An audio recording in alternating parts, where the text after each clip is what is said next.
సీరియస్‌గా ఈరోజు ఎపిసోడ్ చూసిన తర్వాత తనుజకి, కళ్యాణ్‌కి ఏదో పెద్ద గొడవ జరిగిందని, నిన్న లైవ్‌లో అది అందుకే కట్ చేశారని, ఈ రివ్యూయర్స్ సావగొట్టినంత ఎవ్వరు సావగొట్టలేదు. ఏదో జరిగిపోయింది, ఏదో జరిగిపోతది. తనుజని లేపడమో, లేదంటే కళ్యాణ్‌ని పడగొట్టడమో, లేదంటే కళ్యాణ్‌నే లేపడమో, తనుజని పడగొట్టే ఎపిసోడ్ అయితదని పెద్ద కవరింగ్ ఇచ్చి, ఏదో అనవసరమైన సుత్తి సొల్లు చెప్పిర్రు గానీ ఏం లేదక్కడ. తను డిసిజన్ కరెక్టే తీసుకున్నది. అది కళ్యాణ్‌కి నచ్చలేదు. అందుకనే బాధపడ్డాడు. ఆమె పోయి అడిగింది. సో, అక్కడ ఇమాన్యుయల్ టూ సైడ్ "అరేయ్! తను చేసింది కరెక్టే. నువ్వు అనుకునేది కూడా కరెక్టేరా. బట్ తను కూడా ఆలోచించింది కదా" అన్నాడు.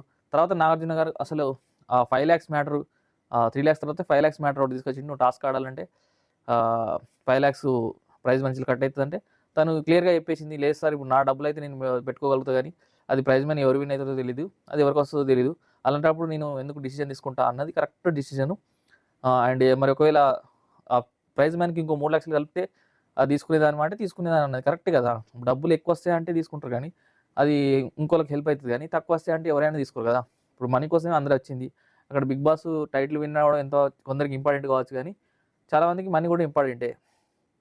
సో, తను తీసుకున్న డిసిజన్ కరెక్టే 200%. అండ్ కళ్యాణ్ బాధపడడం కూడా కరెక్ట్ ఉంది. ఎందుకంటే ఇప్పుడు అందరూ అనుకున్నట్టు ఇప్పుడు వాళ్ళ అక్కడ ఉన్నోళ్ళకి తెలీదు కదా! ఎవరు టాప్‌లో ఉన్నారో, ఎవరిది టాప్ గ్రాస్‌కెళ్ళి సడెన్‌గా డౌన్‌ఫాల్ అయితుందో. రీతు వెళ్ళిపోతది అనుకోలే. రీతు వెళ్ళిపోయింది.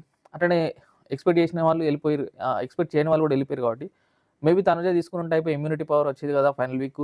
ఎందుకు రిస్క్ తీసుకుందని బాధపడ్డాడు. దాంట్లో తప్పేముంది? సో, ఇప్పుడు అందరూ ఏమనుకుంటారంటే కళ్యాణ్‌కి మొత్తం తెలీదా? తనుజకి మొత్తం తెలీదా? అంటే తనుజకి కూడా మొత్తం తెలుసు. అండ్ కళ్యాణ్ కూడా మొత్తం తెలుసు. కానీ ఇప్పుడు రిస్క్ ఎందుకు తీసుకోవడం? 3,00,000 కోసం మనం ఫైనల్ వీక్ రాకుండా ఉంటే ఎంత బాధపడతావు అనే తన ఉద్దేశ్యం. అండ్ అది కూడా ఇమ్మాన్యుల్ క్లియర్‌గా చెప్పిండు. అరే! నువ్వు అనుకునేది కరెక్టేరా, తను అనుకునేది కరెక్టేరా. తను ఆడియన్స్‌ని ఫస్ట్ నుంచి నమ్ముకుంటూ వచ్చింది. ఏ విషయంలో కూడా ఆడియన్స్‌ని ఇడిచిపెట్టలేదు. సో, అది తన క్యారెక్టర్ రా! ఇప్పుడు దాంట్లో తప్పేముందిరా అని క్లియర్‌గా చెప్పిండు. దాని తర్వాత కలిసిపోయారు, కామెడీ చేసుకున్నారు.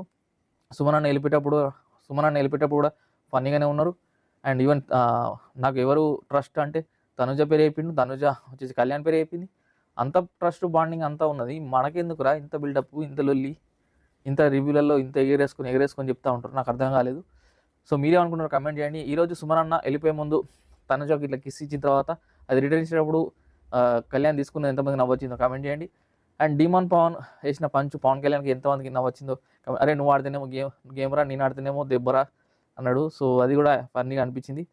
అసలు రీతు ఫస్ట్ నుంచెల్లే అనద్దు గాని ఫస్టే ఎళ్ళిపోతే బాగుండు అనిపించింది. ఎందుకంటే ఇంత కామెడీ యాంగిల్ అసలు ఫస్ట్ నుంచెల్లే మనోడు కంటిన్యూ చేసుంటే టాప్ 1లో ఉండేటోడేమో డీమాన్ పవన్. ఎందుకంటే ఈ వీక్ అంతా చూసిన తర్వాత అసలు చాలామంది డీమాన్ ఫ్యాన్స్ అయిపోయారు. అంత కామెడీ చేసిండు, అంత ఫన్నీగా ఉన్నాడు అందరితోటి. మంచి క్లోజ్‌గా ఉన్నాడు. ప్రతి దాంట్లో ఫన్ జనరేట్ చేసిండు.